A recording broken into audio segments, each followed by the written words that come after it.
What's going on, guys? Welcome, everybody. Welcome. And we are all floating down here. We're floating up there. You're floating over there. You're floating right there. I got a couple red balloons, so I could float. Yes, and red balloons mean we're talking about only one thing that could actually include red balloons, and that is It Chapter 2. It Chapter 2, Pennywise the Clown. That's right. It's back in Derry. The second part of this book that was written back in way back when. But this is the second part of the franchise. Yes, yes, it is. And we return with the Losers Club of Mike, Stanley, Bev, Eddie, and Ben. I think that's everybody. If we're missing somebody, we might, hopefully not. Comment down below if you missed somebody, because there's a bunch of names and I'm not really that great at remembering. And we are. This is when they're older. They're So it takes place 27 years later from the original incident from the kids. You know, when they apparently defeated Pennywise,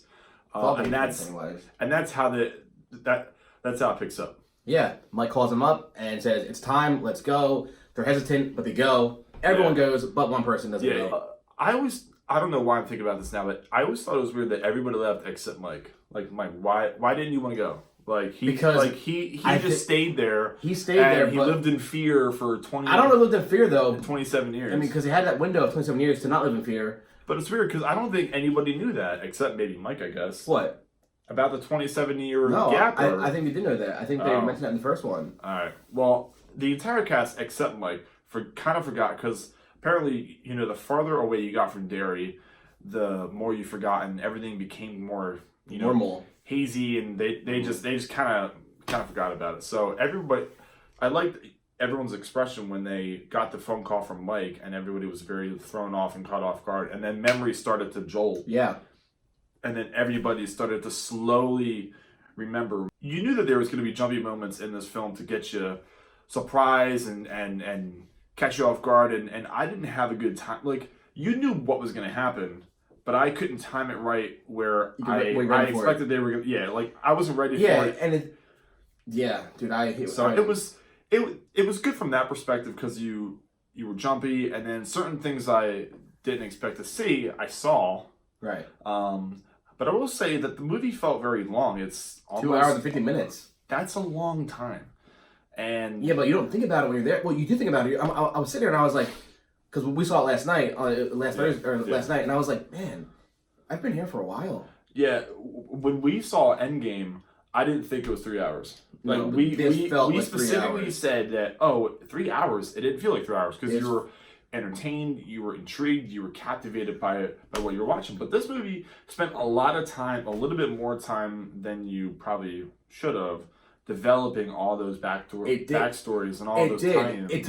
You're right. It did take a while to get to the point. Yeah. To get to you Pennywise. Could have condensed it a little bit. You could have, but I did like it though, because you get to see what everyone was, all their fears. Of course. You know. Yeah. And if you all seen the trailer, then you seen the trailer with the old lady in the apartment.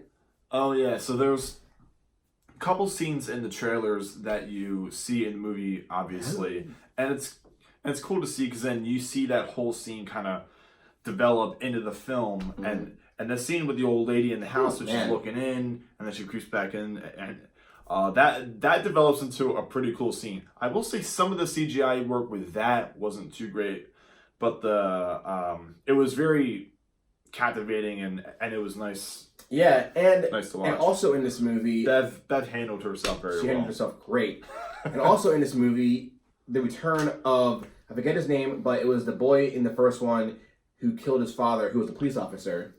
Yeah, I think it was Nick. I don't remember. I don't know the name. But Bowers. Bowers. Nick Bowers. Yeah. And Hockstetter and his friend Hockstetter, who's dead. Yeah. And he somehow comes back. Nick Bowers is in an insane asylum. Yeah.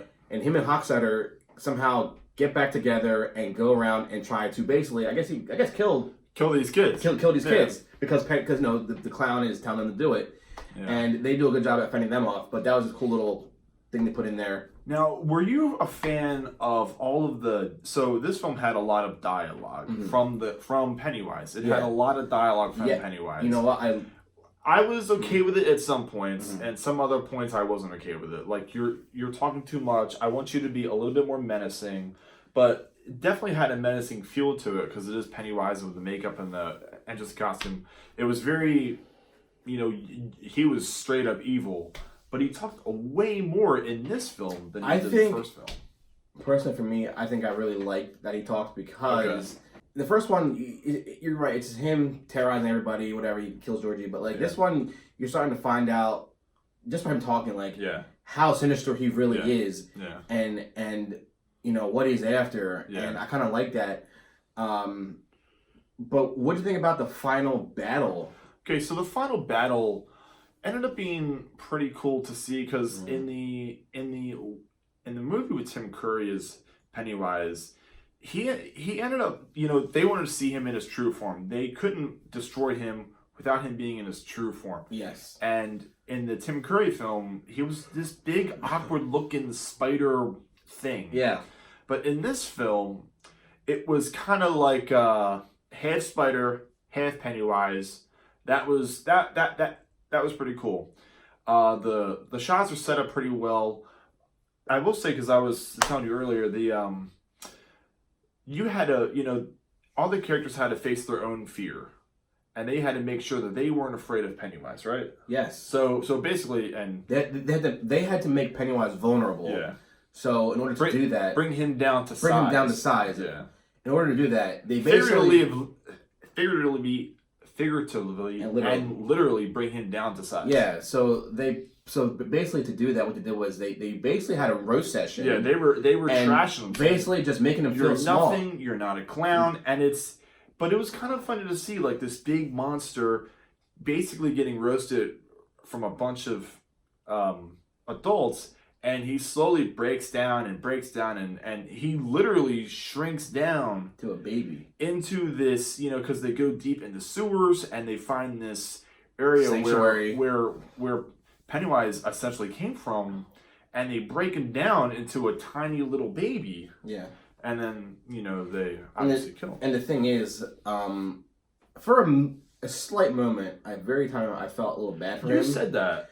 Only when I saw him in baby form, but then I realized that he's a murderous clown. Yeah, he killed a ton of people. So he killed a ton of kids. He needs to go back to the shadow realm where he belongs. He needs to be out of the water. Bye. So I thought that was a good scene because they grabbed the heart out of Pennywise's chest and all of them crushed it together.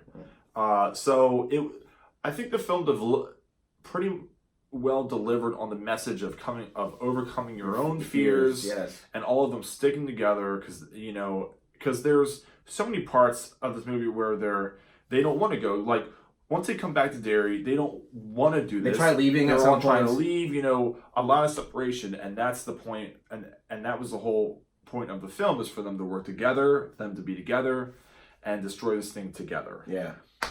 I think the best part of the whole film, because you see this film, it's like a thriller. You want to be scared. You want to be jumpy. You want to be entertaining. But I think the comedy was on par with Bill Hader. Bill Hader stole the show. Yeah. He was somebody that I kept waiting to say something. I kept watching for him to say something. Bill Hader is the older Richie, who is Finn Wolfhard, and he's funny. Yeah. So it was a great person to put in that spot. Yeah, that was definitely a good tension breaker, because he would chime in, and I thought they were well timed. Yeah. And at the right moments. And I just think he's genuinely just a really funny person. Yeah, and to top it all off, you got to give a shout out to Bill Skarsgård for this. Yeah, that's a great casting. From what I read, he put a lot of work into learning Pennywise, and the cast was great. Yeah. He did a great job. Overall, I think the film was really well done. Yeah, I just think I think it was like maybe a half hour too long. Huh. I mean, it was like 2 hours and 50 minutes. Like, you definitely could have shrunk that down to like 210. But you know what? You got your money's worth. But I mean, you got a good movie. This is a movie film that I think you guys are gonna like. People should go see. I mean, people are gonna go see it. I mean, bring your kids. Don't bring your kids. You can bring your kids if you want. Discretion. They might be really scared. Yeah, or have them watch a movie and maybe they'll float too. I don't know. Who knows? Keep them real close. Yeah. Don't let them go in the tub and talk to random clown hand that shoots out of the. You don't want that. You don't want that kind I don't think insurance covers that. Insurance does not cover murderous clowns from the depths of the sewer. I think the movie was really good. Yeah, guys. So go see it. Get out there. It comes out today. It Chapter 2, the final chapter. It all ends here. Guys, like, comment, hit that all important red button, subscribe. It'll be somewhere on the screen.